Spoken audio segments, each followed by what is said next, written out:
নমস্কার বন্ধুরা, আজ আমি সুজি আর আলু দিয়ে একটা রেসিপি করে দেখাবো।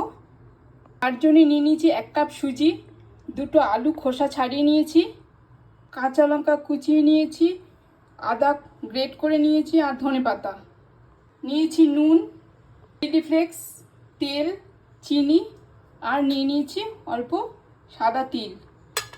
প্রথমে আলুটাকে গ্রেট করে নেব।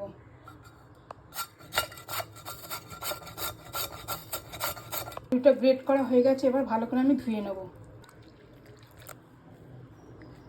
ধুয়ে জল ঝরিয়ে নিয়েছি। আর কড়াই বসিয়ে দিয়েছি গ্যাসে, এবার জ্বালিয়ে দিলাম। দিয়ে দেবো তেল। গরম হয়ে গেছে, এবার দিয়ে দেবো কাঁচা লঙ্কা আর আদা বাটাটা। দেবো তেল, গ্রেট করা আলুটা দিয়ে দেবো, একটু নাড়িয়ে চাড়িয়ে নেবো।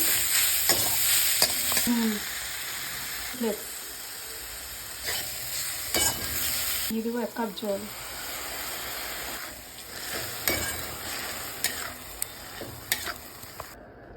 দিয়ে দেবো একটু চিনি, দিয়ে দেবো কুচিয়ে রাখা ধনেপাতা, দিয়ে দেবো 1 কাপ সুজি করে মিশিয়ে নেব।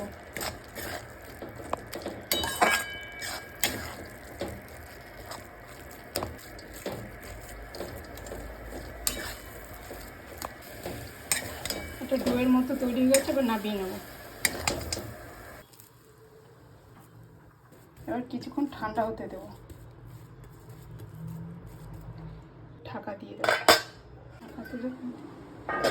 এবার একটু গরম থাকতে থাকতে ভালো করে একটু মিশিয়ে নেব। এবার ছোট ছোট বলের আকারে গড়ে নিয়ে এইরকম 2 দিকে গর্ত করে নিতে হবে।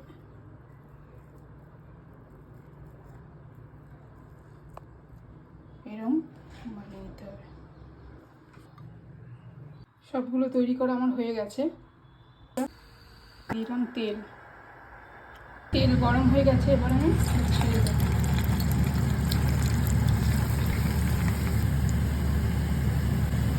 হয়ে গেছে, আমি সবগুলো ভাজা হয়ে গেছে, আমি তুলে নিচ্ছি। এই সুজি আলুর রেসিপিটা যদি আপনাদের ভালো লেগে থাকে তাহলে অবশ্যই লাইক করবেন, কমেন্ট করবেন। নমস্কার। একটা আমি ভেঙে দেখাচ্ছি।